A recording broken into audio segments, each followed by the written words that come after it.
Hi there, welcome to Homekeepers. How are you today, my friend? I am so glad to be here. I'm so glad you're there. Have you seen the program before? If not, hope you'll stay with us for the entire program. It's called Homekeepers. I'm Arthelene Rippy, and we often say that we deal with anything and everything that affects the home, and you know what? That's anything and everything. And today is no exception, but I do want to give you a warm welcome. The new ones, the regular ones, anyone that happens to drop by. We love you, appreciate you, and want you to become a part of this Homekeepers ministry. I have a guest today. His name is Stan Craig, and he's written a book called ForeTalk. And going through it, I'm pretty familiar with this stuff, but I don't think he's left anything out. This might be one of the most important books you would ever put into your library, and we will tell you more about it when he joins me. But this is about preparing for the end. You know, the Bible does say that it's appointed unto man once to die. I've heard that when it comes to death, it's 100 out of 100 total. And I'm thankful that there's more conversation now. It makes it easier for everybody, but he has really put it all together here. Wonderful checklist, and you regular ones know that we've talked about this a lot, offering you, the state of your estate and that kind of thing. This takes it a whole lot further, so I'm so glad that he is with me today. And I'm going to join Stephanie in just a minute. We're making Mediterranean meatloaf muffins. And I know that meatloaf is not anything new, but this one has some really interesting ingredients in it. But before I join her, I want to again offer you the book Detox. My guest who wrote it, Diane Sykes, was on with me, and a lot of you commented on that after we had aired the program, and so we're offering that book for just a gift of $15, and you can use your credit card by calling 1-800-229-0059 or join me. Write to me at Homekeepers Box 6922 Clearwater, Florida 33758, and we'll be glad to get it out to you. This is talking about detoxing your spiritual life. That is a great idea, and this book will show you how to do it. We need to do that once in a while, don't we, Stephanie? Always, yes. So, look at the array, the color It's that pretty, we're going to put in this. Yes. So pretty. Before we get to that, though, got this article about lunch bill mathematics. Now, I've always known that it costs a lot of money to eat out every day for lunch. A lot of Americans haven't figured that out. But I'm Sister El Cheapo, so Yeah, I bring I've my... become El Sister Cheapo. But what's interesting about this article is that the people who make the least amount of money spend the most. Those that make $25,000 a year spend $11 a day on food, on their lunch. Yeah. And those that make $50,000 over, they only spend about $9. And I was sharing with you, when we were in our most debt, I mean, we had bought a camper, we had bought a boat, we were just, my husband ate out every day, and it was probably $10. So we're talking $50 a week. And do you know, we both brown bag it now. Yeah, if you haven't seen Stephanie, she is our, I call her the kind of the prototype for America today, because they got into debt up to here, and she was always discouraged and depressed and all, and got a hold of Dave Ramsey's book, Total Money Makeover, and her life is brand new. So if you can do it, anybody can do it. I agree. All right, let's do this. So we have 1 egg beaten. We're just going to mix this all together. We have a carrot that's finely chopped. Have you ever put a carrot in meatloaf? I haven't. I've heard of it. I have not. I have an onion that's finely chopped. And then here's where it gets interesting, but not to some people probably. It's a 1/3 cup of the quick oats. Yeah. That'll add a nice oomph to it. And then we have Parmesan cheese. We have basil. We have salt and pepper, and I'm just gonna mix this up real quick. Do you do it with your hands? I'm getting ready to get dirty. Yep. That is a really great way to get rid of your frustration. Yep, I'm gonna. If you're gonna knead dough or meatloaf, just. Yep. I'll throw that out. Okay. Okay. Go for it, girl. And then you spray your muffin. We're doing mini ones here, but we did a little bit bigger ones that we did earlier. These would be great, as you Is were that saying, fun? for a little little appetizers, or Yeah, for a this would be meal. a You warm could make them hors or you can always make the big meatloaf. You know. Oh, you know something else? Southerners go out twice a week, spending $10 each. Westerners go out 1.8 times a week.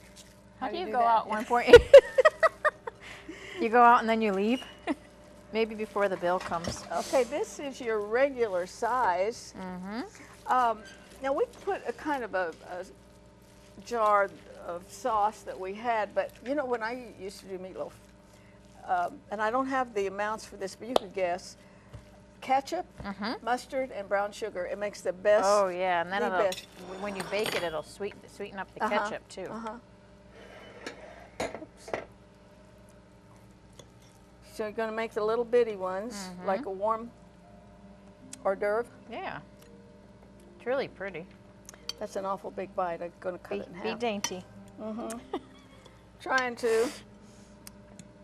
So you had a boat and a camper too? Oh, you know, honestly, I think back That's now the American way. to what I mean, I'm like, oh, we have $100 a month. Sure, let's buy a boat. Oh, we can do $200 a month. Let's buy a camper.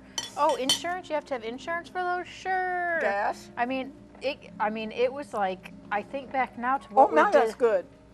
That is Isn't good. it delicious? I think back now to what we did then, and I'm like, I don't know where our brains You were. still have the boat? No, we sold everything.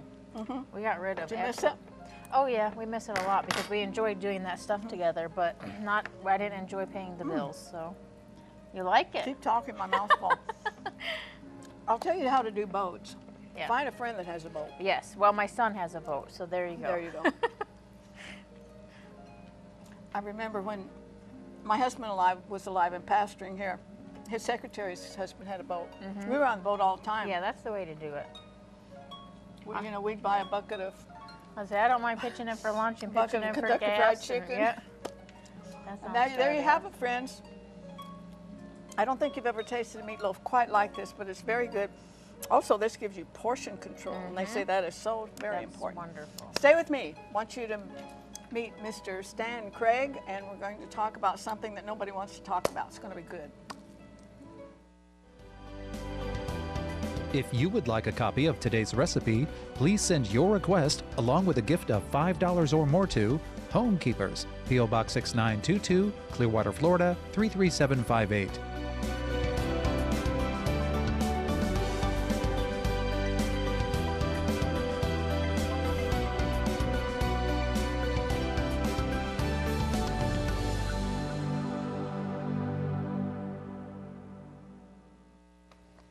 All right. My new best friend, I call you. Good. Welcome. I'm Welcome. glad.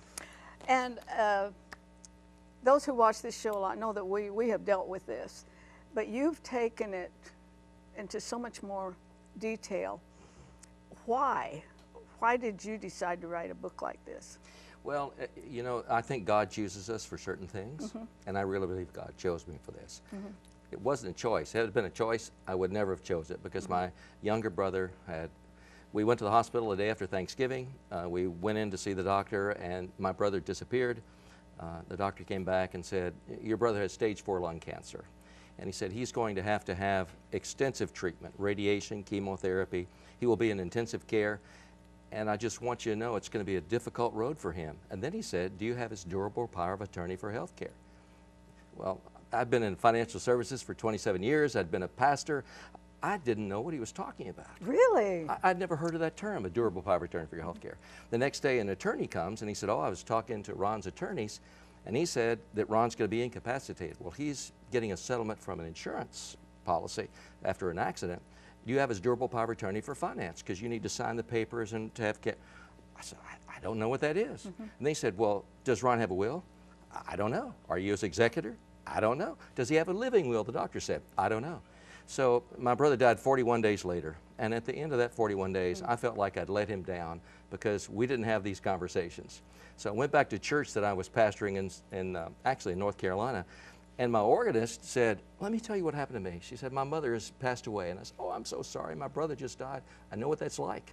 She said, oh, no, not for us. We're going to go home and we're going to celebrate. I said, well, tell me about celebrating. She said, my mom was so smart. 2 years ago, she got us down on her birthday, and we're sitting around the kitchen table, much like your lovely table here, and 2 sisters and a brother, and she said, I want us to have a serious conversation. I said, first, let me show you my will. And she gave all a copy of the will. Said, I want you to see everything that's in it, and if there's any issues, let's talk about it now while we're alive around the table. And by the way, I want your brother to be the executor because he lives here. And then Mom said, now I believe there's a difference between kept alive and living, and I never want to be kept alive if I'm not living. So this is my living will, and by the way, your brother, because he's here in town, he will be my healthcare advocate. And because a living will can often be a living suggestion, I'm sure your attorney has said that before, here's my durable power of attorney for healthcare. I want him to be able to speak for me when I cannot. So here's how this works. So they went over every detail, and Arthelene, at the end of it, Oh my, what a burden lifted off. oh, and the last thing she said was, she said, now girls, if there's anything you want in this house that you grew up with, that you saw, any of my jewelry or anything, let's go by and talk about it right now while we're all together. Boy, so we she don't have was detailed, wasn't Isn't she? that great? So we don't have to have this conversation later. And then she said, and here's my funeral, and here's who's going to have it. Here's the list of my pallbearers, my honorary pallbearers. Here's who I want to speak. Here's the music that I want, and who's going to sing it. Yeah. And then she said, now I've already paid for the funeral. I've already taken care of the casket. All that's been taken care of for you. And then she said, now girls, come back to the bedroom. I want to show you the dress I'm going to be buried in. My word. I thought, when you contrast that To your brother. with the horror that we had, the horror, it was not only horrible for us and for his family afterward, but my brother suffered needlessly because Well, we his didn't know going it. was a horror. It was. And then all of this business, all these other decisions on top of that. What's the difference in a durable power of attorney and just a power of attorney? That's a great question, and your attorney friend can deal with this because I'm not an attorney, but here's the difference. A power of attorney, when you're alive, you can give someone else a power of attorney to manage your affairs and a variety of things. But when you're incapacitated, and right now, the greatest threat most of us face is being incapacitated through early dementia or other things that take place, Alzheimer's disease, or even being in intensive care. The liability is huge unless there's a durable power of attorney, because that says when I can't speak, this person can speak for me. So you authorize some way to actually have the legal authority speak for you. Just that one word changes everything? Durable does. Durable means it will endure even if I'm incapacitated. So that's why that's so important. You have to have one for finance, because otherwise, who can write checks for you? Well, my power of attorney says, but that may not be the person you trust to manage all of your financial affairs. Same thing with a living will. A living will, yeah. You know, there's horror stories about people not having living wills. And you know, if you check into a hospital today, you know what happens. They say, do you have a living will? You know what 90% of the people say? No. Well, here it is. Here's a document. Yeah. No one does it. But without a living will, you are subject to the treatment of the hospital. That's what happened to my brother. The hospital did everything they knew to do to save his life, but his life was beyond saving. Had we known that, had the doctor had I been smart enough to ask the question I say in the book, is this a bridge to healing? He would have said no. Then we would have taken my brother home. He could have stayed at home, enjoyed hospice care. People are afraid of hospice, but hospice is a true ministry of the Lord, especially when you're suffering. But we didn't know how to ask those questions. Let's talk about the emotional part of it. There are people who really believe, because I've done this. Yes. I'm almost finished doing it for my children. It's not fun. And there are people who think that, well, if you kind of make these plans now, it'll expedite your death date. It really doesn't. It's like a superstition, isn't it? Yeah. Even Christians get superstitious. Well, if I talk about it, this is going to happen. Woody Allen said, I'm not afraid of death. I just don't want to be there when it happens. You know, and that's the way most of us feel about it. We don't want to be there when it happens. We have these fears, and yet as believers, we know that to be absent from the body is to be present with the Lord. It just makes no sense for us to have this fear. Another great quote that I love is most Americans believe that death is an unfounded rumor. And that's the way we treat it. My brother thought he had more time. We sat in the hospital and he's 62 years old and he said, I have years to live. This shouldn't be happening to me. Why is this happening now? Most of us believe we're going to live forever. We know we're not. If you get, was it 4th stage lung Yes. cancer, unless the Lord, just intervenes. Unless it's a That's miraculous when you need healing. to face reality. You know, the truth is we need to face it every day because we never know what season of life you're living in. You just shared with me before we went on the air that one of your technicians here passed away at 50 at his desk. Death doesn't respect ages. That's the reason there's only one psalm in all of Psalms written by Moses. Moses wrote Psalm 90. And we know the part, Lord, thou hast been our dwelling place in all generations, but the most amazing thing he said is, teach us to number our days that we can apply our hearts to wisdom. That's probably the most ignored advice in the Bible, because you said it earlier. It's a conversation nobody wants to have. That's right. If you just tuned in, my guest is Mr. Stan Craig, and he is, he's done so many things. He's been ministry, he's been pastor and financial advisor, and a lot of, you've worn an awful lot of hats, and now that of author. It's called ForeTalk, and it's the 7 critical conversations for living in the season of now. And this book, I don't know who could write a book like this and include anything that he hasn't. And it's an easy read. It is so well laid out, and it has places for you to fill in so that you'll know when things are accomplished or what needs to be done, called ForeTalk. We do have the website up now, so you can go there and learn more about it, and I strongly recommend it. Okay, some of this stuff, why are end-of-life conversations important financially? Let me just tell you the story of my brother again. The attorney said, does he have a will? So I said to Ron, do you have a will? No, I don't have a will. Well, the attorney says we've got to do it right away. Why? I'm going to get out of here, aren't I? We need to talk about it as if you're not. So it's hard to have those conversations. That's a bad time to have it, too. It's the worst time of all, but we didn't have it. But here's why it cost him money. Ron was estranged from he was divorced from his wife, but they had gotten back together again. He wanted to remarry. He did not. And because he didn't, half of the estate, it was all taxed away. All the money disappeared. From first the will was contested. What a nightmare! It just went on and on. Can you make a will that cannot be contested? I think Frank Sinatra did. Well, you cannot make a will that can't be contested. You can make a will to be contested that they won't win. Yeah, they can't be successful. We didn't believe Ron's will was contested. We had to go to summary court. Yeah, I think I read somewhere, I could be wrong, there's that Frank Sinatra, if you contest it, you don't get anything. Sounds kind of like him. Smart. That sounds like the wolf pack. Right. Yeah. So that's the importance of some detail. The reason I'm so glad you had an attorney on and you offer that, because frankly, do-it-yourself wills are okay, but if you have been married before, if you have a special needs child, if you own property out of state, you've got to have an attorney, an estate planner, or an elder law attorney look over your will. You can write a will, that's legal, if it's in your own handwriting. People think, well, I'll do it on a computer. No, because that can be altered. It has to be written in your own handwriting. You have 2 witnesses. You can do a holographic will. But everyone has to have a will, and yet 70% of Christians don't have a will. 70% of Americans, rather, don't have a will. How does that make sense? What is an elder? What's elder law? Elder law, because the bulk of America are boomers, in our age group. There's a new specialty in law called elder law. And the most amazing thing about elder law is not only their estate planning and tax planning, but they understand how Medicare and Medicaid works, what you have to do to comply to even health laws. When I do ForeTalk seminars at churches, I always bring in an attorney to assist me. And the attorney is always one of the most popular parts of the program, because most of us don't understand how these things work. Well, they're getting a little free legal. Elder law is a specialty, and they're elder law attorneys. No matter where they're watching this program, there are elder law attorneys in their community. Do you know what would influence me to get it all done? What really did for me, my mom, boy, she almost like this lady you were talking about, just very much like that, not quite that detailed. But for me to think that the government would get part of, I'm sorry, I am up to here with the taxation. I probably give more than most people, percentage-wise, but I don't like them taking it from me.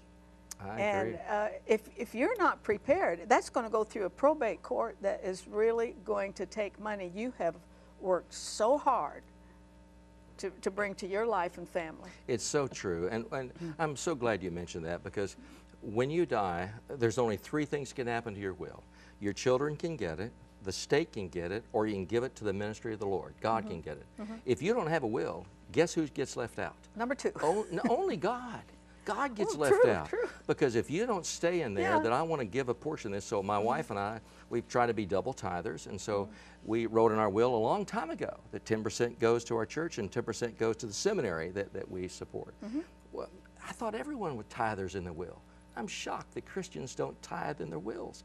And in the book, I talk about generosity and how God blesses those who are generous, and God calls for us to be generous, and how even stations like this, Christian networks, can benefit from things like charitable gift annuities and a variety of things that you can make giving so much more effective. Okay, I'm going to give you a test on your book now. All right. Okay. You list 10 major planning mistakes. I'm not going to make you go through 10 of them, but can you give us the most common The ones? most common mistake is thinking I don't need to do it. The biggest mistake your listeners are going to make is saying, I don't really need a will done about me. I don't need an estate plan. I don't have enough stuff.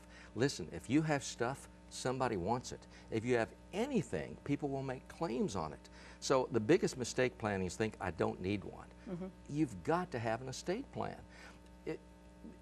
Grandmother's ring, granddad's shotgun, the tractor that granddad left, the little lot that's in North Carolina that we never developed, the family plot that wasn't divided up. There's so many things that you've got to think about. It's probably a lot more than, they probably own more than they think they do. Do you know, most people, God has blessed us so much more than most of us ever acknowledge. We have so many more things that are valuable to others. And even it's just a few things, if you don't say where they go, guess what? There's a chance of a family being upset and arguing for generations. The saddest thing I hear, and I'm sure you've heard it too, are when families, brothers and sisters, are not speaking to each other because something that dad didn't do in his That's a estate travesty. plan. It's an absolute travesty. Okay, that was one. Can you think of another one? There's The probably common ones. The second most common one is not writing it down. Number one, I don't need it. Number two is, well, I need it, but I don't need to do it right now. You've got to write it down today. Let's say you say, I'm not going to call an estate planning attorney. I don't want to spend the money. Frankly, it's the best spent dollars you will ever spend. You just mentioned the cooking segment about how much we spend on cooking. You just think about what protection you could bring to your family with having this done.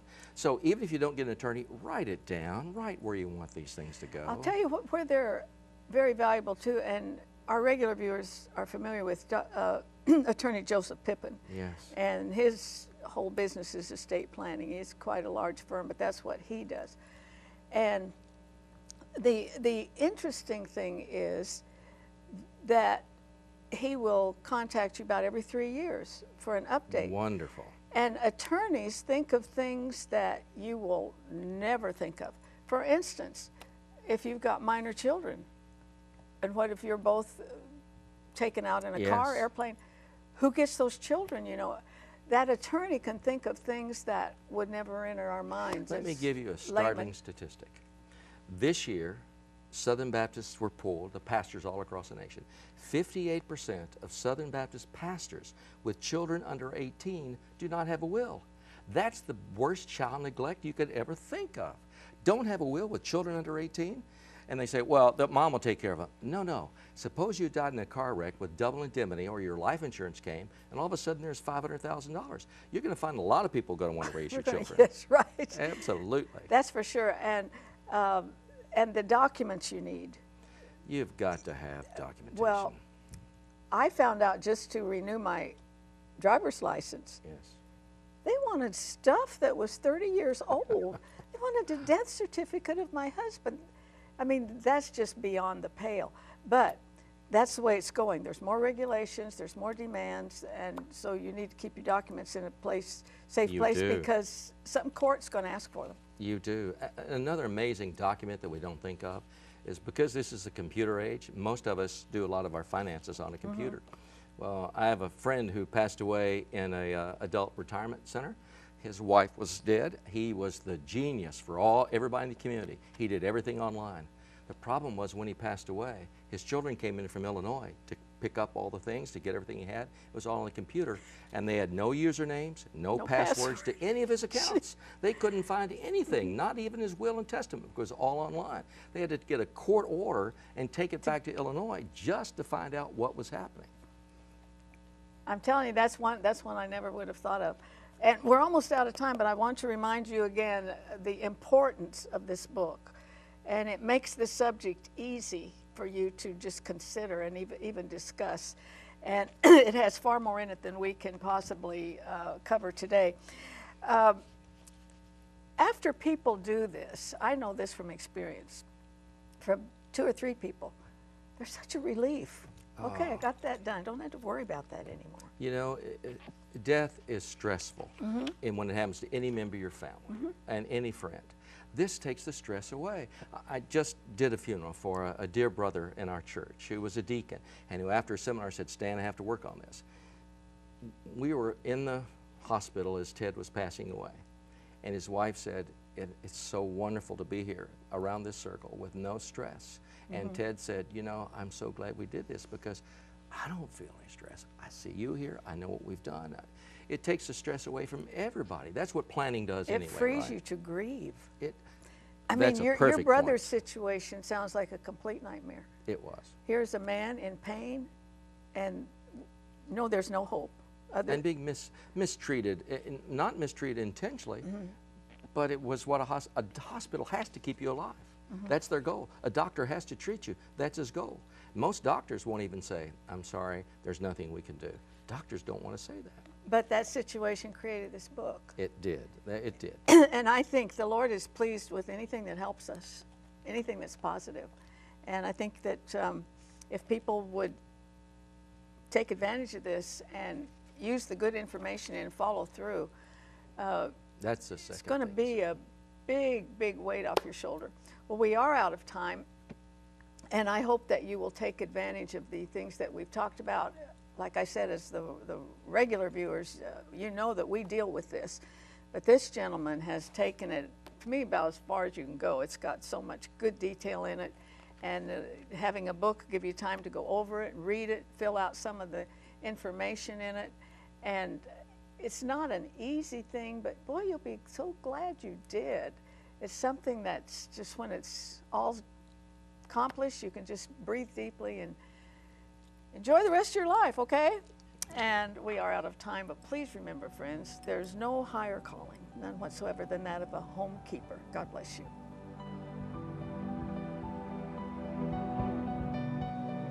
If you would like a video copy of today's Homekeepers program for just $19.95, call 1-800-229-0059 for credit card orders, or send a gift of at least $19.95 to Homekeepers, P.O. Box 6922, Clearwater, Florida 33758. Be sure to note the program number which appears on your screen.